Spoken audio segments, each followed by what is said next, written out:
El combate espiritual, capítulo 25. Lo que debemos hacer cuando sufrimos alguna derrota en el combate espiritual. 7 veces cae el justo, pero otras tantas veces se levanta, dice el libro de los Proverbios. Y como lo más grave no es caer en debilidades y miserias, sino quedarse caído y no levantarse a tiempo, añade: en cambio, el imprudente se queda hundido en su miseria espiritual. Proverbios 24:16. Repito, en cambio el imprudente se queda hundido en su miseria espiritual. Cuando cometemos alguna falta, ya sea por irreflexión o sorpresa, ya sea con malicia y premeditación, lo importante es no desanimarse, no dejar de luchar por recuperar de nuevo la amistad con Dios y la paz y la pureza del alma. Cuando hagamos, digamos o pensemos algo que vaya contra la ley de Dios, tenemos que decirle humildemente a nuestro Señor: oh Dios mío, acabo de demostrar lo que soy, miseria, debilidad, mala inclinación, pero ¿qué más podría esperarse de una criatura tan miserable y débil como yo, sino caídas, infidelidades y pecados? Repito, tenemos que decirle humildemente a nuestro Señor: oh Dios mío, acabo de demostrar lo que soy, miseria, debilidad, mala inclinación, pero ¿qué más podría esperarse de una criatura tan miserable y débil como yo, sino caídas, infidelidades y pecados? Luego, dediquemos algunos momentos a considerar cuán débil y mal inclinados somos y cuán vil y miserable es nuestra naturaleza pecadora, y sin desanimarnos, enojémonos santamente contra las pasiones y malas costumbres y exclamemos: no me habría detenido si tu bondad infinita, Dios mío, no me hubiera socorrido, sino que habría cometido faltas incluso mucho más graves. Repito, no me habría detenido si tu bondad infinita, Dios mío, no me hubiera socorrido, sino que habría cometido faltas incluso muchos más graves. Y démosle gracias a Dios por habernos perdonado tantas veces, para que se cumpla lo que dijo Jesús: a quien mucho se le perdona, mucho ama. Repito, a quien mucho se le perdona, mucho ama. Lucas 7:47.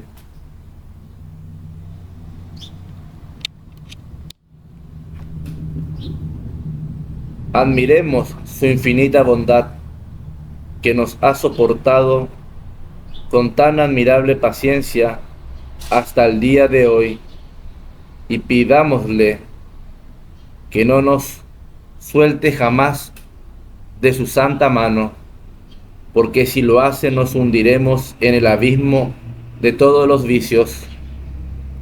Diguémosles frecuentemente la oración del recaudador de impuestos del Evangelio: misericordia, Señor, que soy un pecador. Repito, misericordia, Señor, que soy un pecador. Y añadémosle: oh Señor, no permitas que jamás me aparte de ti. Hemos pecado y cometido iniquidad, pero tu misericordia es más grande que nuestra miseria, y tu poder muchísimo más grande que nuestra debilidad. No te fijes en la infidelidad, sino en el deseo que tenemos de recobrar tu divina amistad. Repito, oh Señor, no permitas que jamás me aparte de ti. Hemos pecado y cometido iniquidad, pero tu misericordia es más grande que nuestra miseria, y tu poder muchísimo más grande que nuestra debilidad. No te fijes en la infidelidad, sino en el deseo que tenemos de recobrar tu divina amistad. Algo que no conviene. No nos detengamos a pensar si Dios nos habrá perdonado o no. Esto nos puede traer inquietud y pérdida de tiempo. Si estamos arrepentidos, si tenemos propósito firme de no seguir cometiendo estas faltas, si pedimos perdón humildemente al Señor y nos confesamos a su debido tiempo, no sigamos dudando de si Dios nos perdonó o no. Él nos sigue repitiendo las palabras que dijo por medio del rey David. Un corazón humillado y arrepentido, Dios nunca lo desprecia. Repito, un corazón humillado y arrepentido, Dios nunca lo desprecia. Salmo 51, 19. Pongámonos confiadamente en manos de la bondad divina, y aunque hayamos cometido muchas faltas, recordemos lo que dijo el Señor por medio del profeta. Aunque por tus faltas tu alma sea roja como la tela más roja, yo la volveré blanca como la nieve. Repito, aunque por tus faltas tu alma sea roja como la tela más roja, yo las volveré blanca como la nieve. Isaías 1:18. Cultivemos un sincero temor a nuestra completa debilidad y mala inclinación, un santo horror y repugnancia hacia todo lo que es pecado y ofensa a Dios. Esforcémonos por comportarnos en adelante con mayor prudencia y más cuidado. Y si nosotros hacemos lo que podamos, Dios se encargará de concedernos lo que no podemos conseguir por nuestras solas fuerzas. No olvidemos las caídas, pues su recuerdo puede ser útil para andar con más cuidado en lo que está por venir.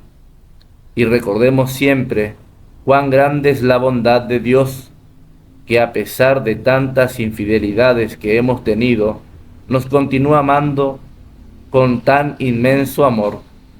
Él nos sigue repitiendo: con amor eterno te amé, y volveré a concederte la belleza espiritual que antes tenías. Repito, con amor eterno te amé, y volveré a concederte la belleza espiritual que antes tenías. Jeremías 31:3. Capítulo 26. Las 4 clases de actuaciones equivocadas que existen en las personas respecto al pecado, y explicación de la primera actuación.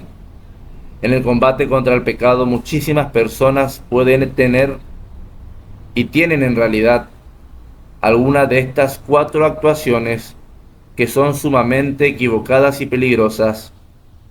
Número 1. Hay quienes se han esclavizado al pecado y no ponen en consideración salir de esa esclavitud. Número 2. Otros sí desean salir de esa esclavitud, pero nunca se aplican con firmeza a tratar de liberarse de semejante opresión. 3. Bastantes personas se imaginan que ya han progresado mucho en el camino de la perfección y no se dan cuenta de que su debilidad y flojedad ante el pecado les tiene enormemente lejos de la santidad y la perfección. 4. Otras gentes, después de haber llegado a un alto grado de virtud, se descuidan y vienen a caer en espantosa ruina espiritual y gran peligro de perderse. Estudiemos estas 4 actuaciones equivocadas para ver si nos hallamos en alguna de ellas y podamos tratar de salir de ella. Primera actuación equivocada: ser esclavos del pecado y no pensar en salir de esa esclavitud. Nada desean tanto los enemigos de nuestra salvación como dejarnos en paz y tranquilidad respecto a los pecados.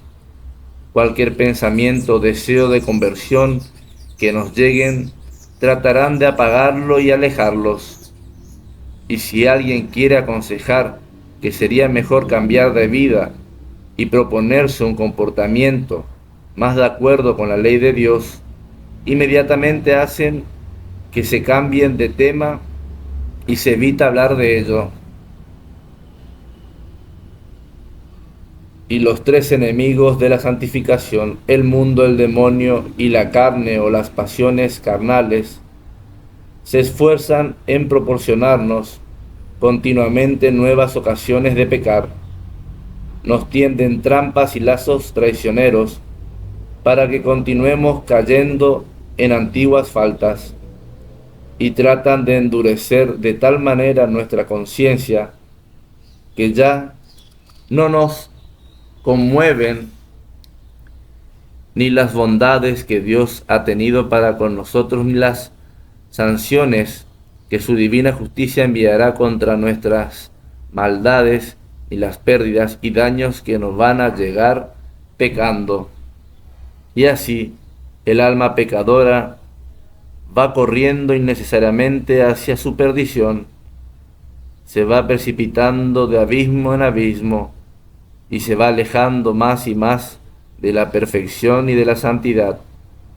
Y si Dios no interviene con un milagro de su gracia, la ruina será total. Existen dos remedios para lograr detenerse en esta carrera hacia el abismo del pecado. El primero consiste en hacer caso a las inspiraciones y remordimientos que sentimos en la conciencia. El poeta dijo: la conciencia a los culpados corrigen tan pronto y bien que hay pocos que no estén dentro de su alma ahorcados. Y San Agustín afirma: el peor peligro para un pie herido es que ya no duela, porque entonces no tiene circulación y le llegará la gangrena. El terrible y espantoso mal para un alma pecadora es que ya no siente remordimiento por haber pecado. Si no lo siente, estará irremediablemente perdida. Pero si la conciencia le remuerde y le hace caso, todavía tiene esperanza de enmienda y salvación. El segundo remedio es implorar con frecuencia a Dios, pidiendo su ayuda y su perdón. Contemplemos el crucifijo y pidámosle que nos dé verdadera contrición de nuestras maldades. Elevemos la vista al cuadro de la Virgen María y a ella, que es refugio de pecadores, digámosle: ven, Madre mía, en mi ayuda, que me están derrotando. Repito, ven, Madre mía, en mi ayuda, que me están derrotando.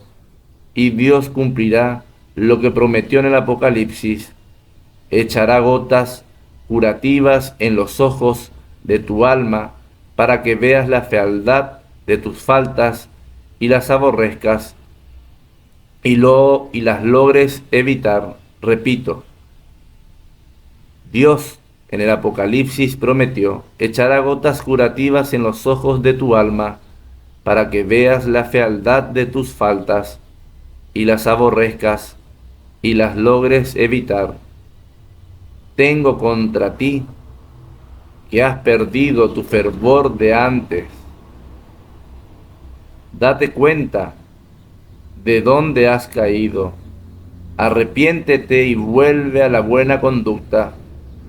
Si no te arrepientes, iré y te quitaré del sitio importante donde estás. Apocalipsis 2:4. Tengo contra ti que has perdido tu fervor de antes. Date cuenta de dónde has caído. Arrepiéntete y vuelve a la buena conducta. Si no te arrepientes, iré y te quitaré del sitio importante donde estás. Apocalipsis 2:4.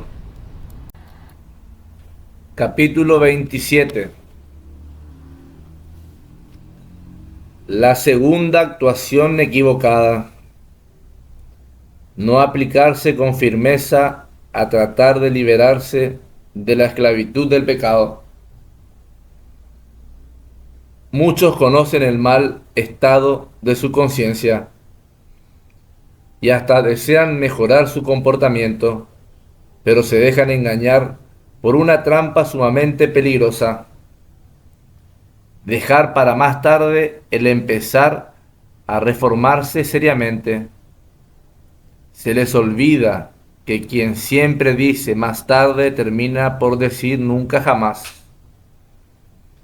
Es necesario que se propongan no dejar para mañana el hacer los esfuerzos que no quisieron hacer ayer, porque la excusa tramposa consiste en decir: voy a dedicarme primero a algunos asuntos que tengo entre manos y después sí veré cómo tratar de mejorar mi conducta, y el después se le convierte en nunca.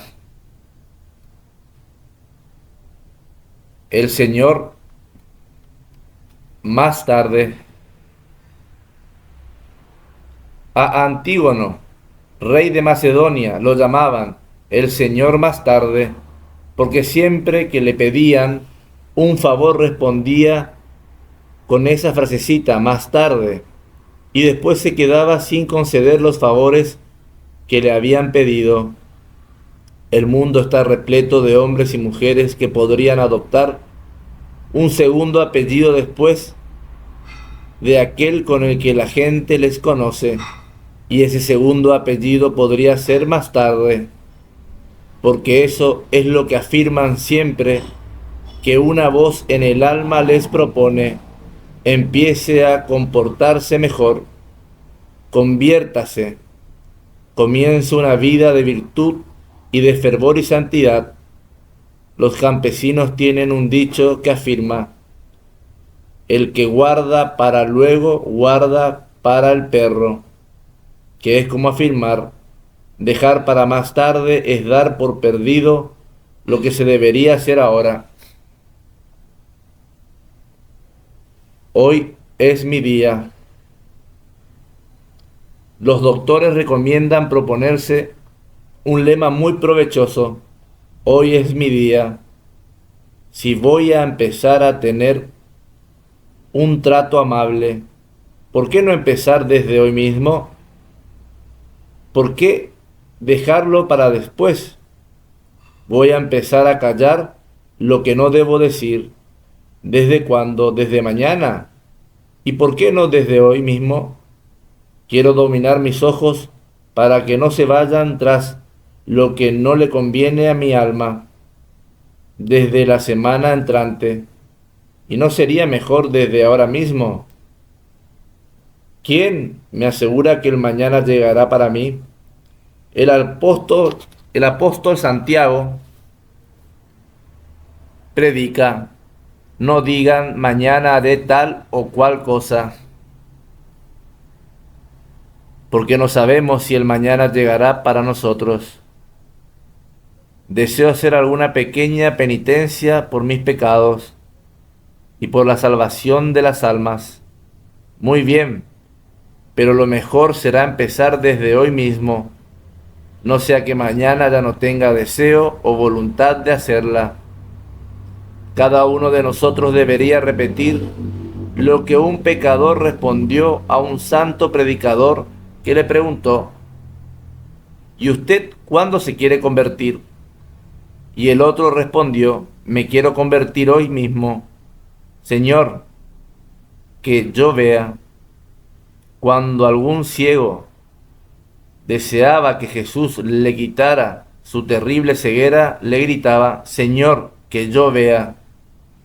Algo semejante deberíamos suplicarle muchas veces también nosotros: Señor, que yo ve, Señor, que yo vea qué es lo que en mí debo corregir y cómo corregirlo. Repito: Señor, que yo vea qué es lo que en mí debo corregir y cómo corregirlo. Y recordando nuestra terrible debilidad y flojedad, para ser capaces de atacar al mal, repetir a Dios las palabras que la Santa Biblia dijo el héroe Balac: si vienes conmigo, iré al combate; si no vienes, no me atrevo. Repito, si vienes conmigo, iré al combate; si no vienes, no me atrevo. Ahora empiezo. Los maestros de espíritu recomiendan a sus discípulos decirse a sí mismos de vez en cuando: ahora empiezo, desde hoy mismo quiero cambiar, no voy a dejar para más tarde los esfuerzos que hasta ahora no he querido hacer. El infierno está lleno de buenos propósitos. Los santos padres de la antigüedad repetían un refrán: el infierno está empedrado de buenos propósitos, para significar que muchos se perdieron, porque aunque se propusieron enmendarse, nunca se arriesgaron a empezar en serio a hacerlo. Hoy podríamos exclamar: el número de los fracasados está lleno de gentes que se hicieron propósitos de ser mejores, pero nunca empezaron a cumplirlos. ¿No estará mi alma entre el número de los que no se han arriesgado a empezar ya desde ahora mismo a luchar decididamente contra la esclavitud del pecado? Si lo está, tengo que lanzar desde ya mi grito de independencia y empezar a luchar contra tan terrible opresor. Hoy, si escuchamos la voz de Dios que nos llama a la conversión, no endurezcamos nuestro corazón, ni dejemos para más tarde el convertirnos. Salmo 94. Repito, hoy, si escuchamos la voz de Dios que nos llama a la conversión, no endurezcamos nuestro corazón, ni dejemos para más tarde el convertirnos. Salmo 94. Capítulo 28. La tercera actuación equivocada: imaginarse que ya se está cerca de la santidad cuando se está enormemente lejos de ella. Existe otra grave equivocación respecto al pecado: olvidarnos de las pasiones, vicios, malas costumbres y perversas inclinaciones que tenemos y dedicarnos a hacer planes quiméricos y fantásticos acerca de una santidad que ya creemos tener, solo porque la imaginamos y la deseamos. Y se cumple lo que dijo el poeta: mientras se seca la huerta, se está despeñando el río. Mientras vivimos pensando en una santidad idealista e imaginaria, dejamos de combatir las malas inclinaciones que nos llevan al pecado. Y por andar tras hermosas mariposas que vuelan por el aire, nos olvidamos de hacerles cacería a los ratones que devoran los productos de nuestra huerta.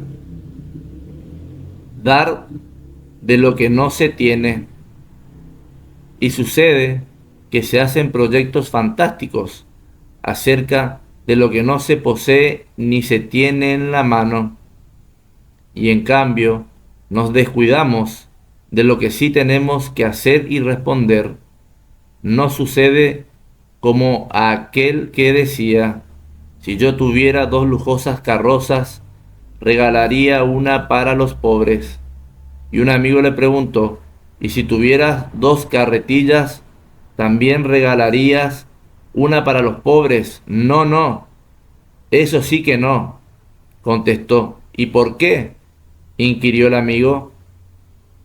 Porque las 2 carretillas sí las tengo. Qué fácil es proponerse heroísmo con lo que no se tiene, pero en cambio qué difícil es tener generosidad con lo que sí se posee. Valerosos en lo lejano y flojos en lo cercano. De ciertas personas dices, quienes les conocen, antes del peligro, gran denuedo, llegada la hora, mucho miedo. Algo parecido sucede a tantas gentes en sus proyectos espirituales y de santidad. Se imaginan que si llega la persecución, darán su vida en medio de terribles tormentos por defender la santa religión, y con esa fantasía ya se creen personas santas, pero apenas les hacen la menor ofensa, estallan en protestas, y al menor dolor de una enfermedad ya viven quejándose. Desean sin dudar la santidad brillante y lejana, pero rechazan la humilde santidad que se les ofrece día a día. Remedios. Para evitar estos engaños de nuestra imaginación, es necesario que pensemos concretamente en cuáles son los enemigos espirituales que nos atacan y a los que debemos combatir, en vez de vivir soñando situaciones fantásticas para el futuro, que seguramente no nos van a llegar nunca. Analicemos calmadamente cuáles son los peligros y ocasiones que nos pueden hacer fracasar ahora en lo presente. Esos estallidos de nuestro mal genio, esos pensamientos de orgullo, ese deseo de aparecer y conseguir la estimación de los demás, esa amistad que le roba a nuestro corazón el amor que deberíamos dirigir únicamente hacia Dios y las almas, ese afán por poseer más y más, esa tristeza que tanto apocamiento nos trae, etc.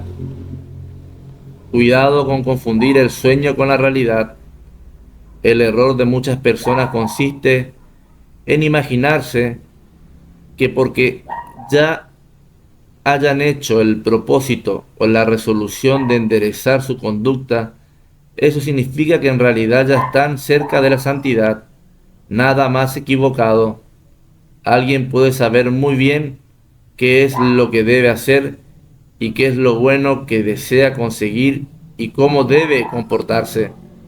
Pero si recuerda sus pasiones, sus malas inclinaciones, la debilidad de su voluntad y los ataques tan feroces que le tratarán de dar los enemigos de su alma, en vez de imaginarse que ya está cerca de la santidad, lo que sentirá será un gran temor a su propia debilidad y un enorme deseo de implorar la ayuda de Dios Todopoderoso y pedirle la gracia de no caer en la tentación y de perseverar en el bien hasta la muerte.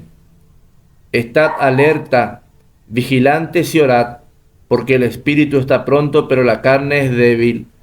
Repito, estad alerta, vigilantes y orad, porque el espíritu está pronto, pero la carne es débil. Marcos 14:38. Capítulo 29.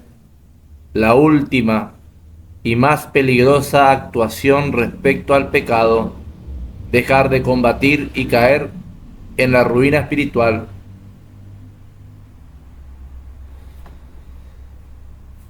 La cuarta trampa que nos presentan los enemigos de nuestra santidad es la de conseguir que dejemos de combatir contra el pecado y nos quedemos tranquilos en nuestras malas costumbres, vicios y defectuosa conducta. Un engaño. Si alguien sufre de impaciencia y de mal genio a causa de las enfermedades que le lleguen, existe el peligro de que se dedique a pensar cuántas mayores obras piadosas haría si tuviera perfecta salud? ¿Y cuánto mejor podría servir a Dios y al prójimo si sus dolencias desaparecieran? Y así, en vez de luchar contra la impaciencia y el mal genio, lo que está haciendo es apoyar su rebeldía interior y fomentar su disgusto contra lo que sufre. Y se inquieta, se aflige y se altera porque su salud no es perfecta. Y en lugar de luchar contra la inquietud, lo que está haciendo es alimentarla y fortalecerla al considerar su enfermedad como un impedimento para realizar buenas obras, como si Dios tuviera tanta necesidad de las buenas obras que nosotros podamos realizar. Y si se imagina que a causa de la enfermedad su progreso en la virtud se detiene, siendo que lo que ocurre es todo lo contrario, si sufre con paciencia y por amor de Dios sus dolencias, y en lugar de entablar una lucha contra el vicio del mal genio y de la impaciencia, lo que le sucede es que cae insensiblemente en estos dos grandes defectos y se deja vencer por ellos. Repito, si se sufre con paciencia y por amor de Dios sus dolencias, un remedio. Cuando nos invadan estas fantasías de que si nos curamos de las dolencias que sufrimos vamos a servir mejor a nuestro Señor, pensemos que probablemente no va a ser así, pues cuando ya la salud sea completa, nuestros sentimientos de piedad y de fervor van a ser probablemente mucho menos fuertes que los que teníamos mientras estábamos sufriendo. Por eso, un santo le dijo a una enferma que suplicaba que le diera la bendición para curarse de una larga y dolorosa enfermedad. Si se cura, nunca será santa, pero si sigue sufriendo, podrá alcanzar un alto grado de perfección en la tierra y un maravilloso grado de gloria en el cielo. Ella aceptó con gusto seguir sufriendo, y en verdad que llegó a tener una admirable santidad. Es que hay gente que en plena salud no se santifica, pero en dolencias y enfermedades sí que adquiere un notable grado de fervor. Y si todavía nos sigue llegando la inquietud de que en perfecta salud haríamos más obras piadosas, pensemos que probablemente Dios, en su sabiduría, ha determinado que no seamos nosotros quienes hagamos esas buenas obras y que en cambio, con nuestros sufrimientos, le ganemos la conversión de muchos pecadores y la salvación de numerosas almas y obtengamos el perdón de los propios pecados. Cuidado con la tristeza. Existe un pecado que si nos descuidamos y dejamos de combatirlo, va a anidar en nuestro corazón y nos va a causar enorme mal. Es la tristeza. El libro santo dice: la tristeza no sirve para nada y solo daños trae a la persona. Repito, la tristeza no sirve para nada y solo daños trae a la persona. Es necesario que no dejemos jamás de combatir contra la mala inclinación que tenemos de entristecernos por lo que no es pecado ni ofende a Dios. Así, por ejemplo, cuando alguien se enferma, empieza a entristecerse por las molestias que causa quienes la atienden, pero cuando se mejora ya no se acuerda de las caridades que le prodigaron. Lo que le Decía, era su orgullo. Otros se dejan llevar por la tristeza porque piensan que esos sufrimientos les llegan como castigo de sus pecados, pero cuando recobran su salud, ya verán que tan poquito arrepentimiento sienten por las maldades de sus vidas. Su tristeza no venía del arrepentimiento, sino de la impaciencia. ¿Cuántos hay que suspiran de tristeza porque no tienen mayores riquezas para dedicarse a hacer numerosas obras de caridad, pero si las tuvieran tampoco acometerían tales obras? Es pues muy peligroso dejar de combatir contra la tristeza y dejarse vencer por esa pésima inclinación a vivir tristes. Y lo mismo hay que afirmar de cualquier otro vicio o pecado. Si aceptamos de Dios los bienes, ¿por qué no aceptar también los males? Repito, si aceptamos de Dios los bienes, ¿por qué no aceptar también los males? Job capítulo 2.